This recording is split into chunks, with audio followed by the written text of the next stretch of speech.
బావా నాకేదో తేడా కొడుతుందిరా. మనం కూడా ప్రొఫెసర్ లాగానేమో. నోరు మూసుకో బాబోయ్. ఎదవా.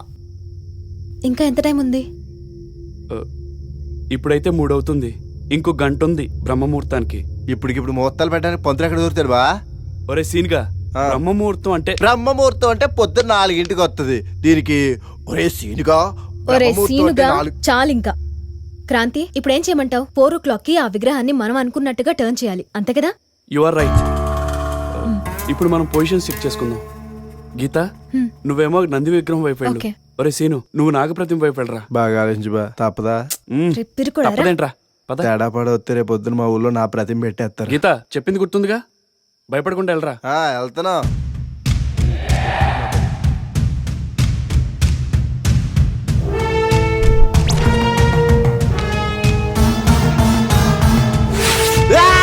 బావు బావు బావు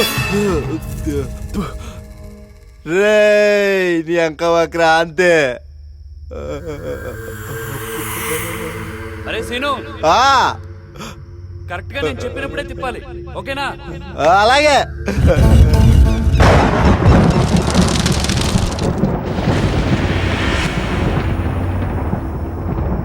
అరే సీను,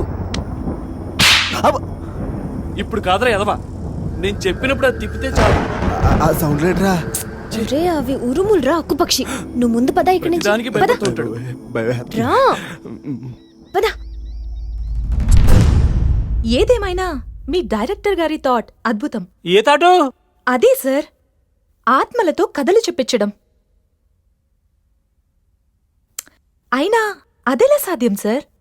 కదా, నేను అదే క్వశ్చన్ అడిగాను.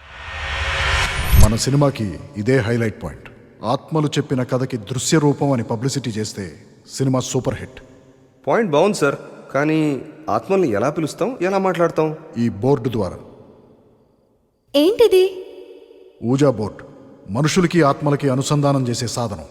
ఏంటి, దీని మీద అన్ని అక్షరాలు అంకెలే ఉన్నాయి? చెప్తాను, జాగ్రత్తగా విను. ఈ బోర్డు మీద ఏ నుంచి జెడ్ దాకా అక్షరాలు, 1 నుంచి 0 దాకా అంకెలో ఉన్నాయి. పైన ఎస్సు నో అనే పదాలున్నాయి. మనం ఈ కాయిన్ని ఒక చోట పెట్టి ఈ దగ్గరలో ఉన్న ఆత్మల్ని పిలవాలి. మన ఫ్రీక్వెన్సీకి దగ్గరలో ఉన్న ఆత్మలు మన వెతుక్కుంటూ వస్తాయి. అప్పుడు మనకేం కావాలో వాళ్ళని అడగాలి. నాకు 10 లక్షలు అప్పు ఉంది సార్, తీర్చడానికి డబ్బులు అడిగితే ఇస్తాయా?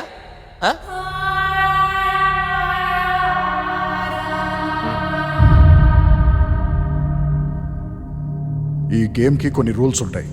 అవి పాటించకుండా గేమ్ స్టార్ట్ చేస్తే ఇక్కడికి వచ్చిన ఆత్మలు మనతో గేమ్స్ ఆడుకుంటాయి. Be careful.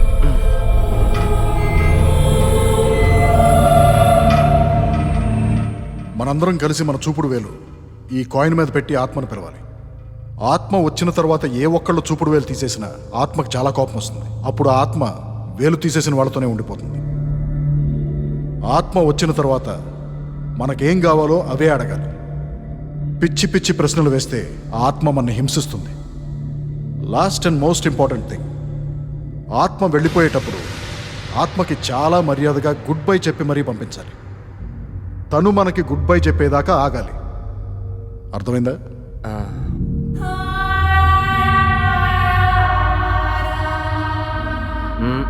ఇంత రిస్క్ చేసి గేమ్ ఆడి ఆత్మలు పిలవడం అవసరమా సార్? సక్సెస్ కావాలంటే రిస్క్ తప్పదు. అయినా ఇదంతా నమ్మశక్యంగా లేదు సార్. ఏదో బోర్డు మీద గేమ్ ఆడి ఆత్మల్ని పిలవడం ఏంటి? నేను అలాగే అనుకున్నాను, కానీ రవిబాబు గారు ఈ విషయం గురించి 3 సంవత్సరాలు రీసెర్చ్ చేశారు. ఫస్ట్ ఆత్మలతో మాట్లాడే పద్ధతిని చైనాలో 12వ శతాబ్దంలో కనుక్కున్నారు. కానీ కొన్ని 100 ఏళ్ళు దాన్ని రహస్యంగా ఉంచారు. తర్వాత మళ్ళీ 19వ శతాబ్దంలో మనుషులు ఆత్మలతో మాట్లాడే చాలా పద్ధతులు ప్రాచుర్యంలోకి వచ్చాయి.